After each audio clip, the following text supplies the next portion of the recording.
Well, it's so good to join you again, and thank you so much. It is such an honor to represent you all.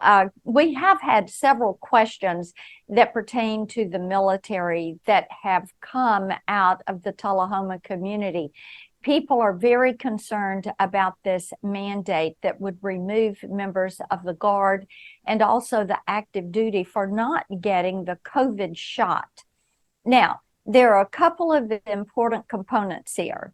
First of all, we know the pandemic's over. The president has said so.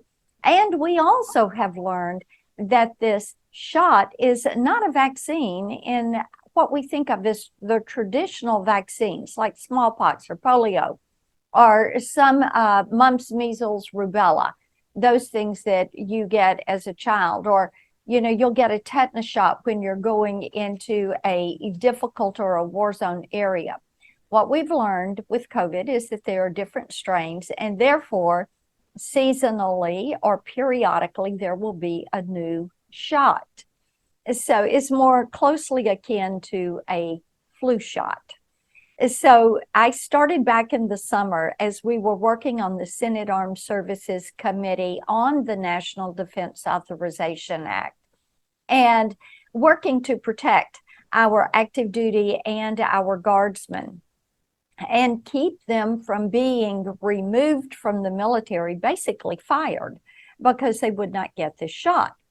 Now, what we found out, and the reason for taking such steps on this, is because some people have unknowingly had COVID. They have a natural immunity.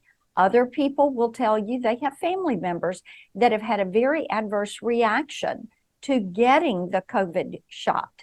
There are others that have religious exemptions that they have applied for. So my legislation is really very simple. It says to the Department of Defense, you cannot remove or fire or terminate a member of the U.S. military on the basis of not getting this shot until you reach your end strength.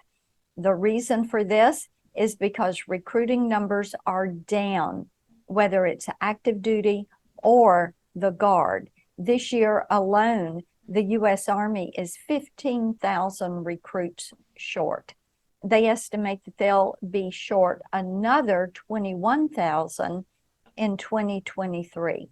So our work to protect our military, to protect our men and women in uniform is continuing as we work through these last weeks of the year and as we focus on getting the Defense Authorization Act done.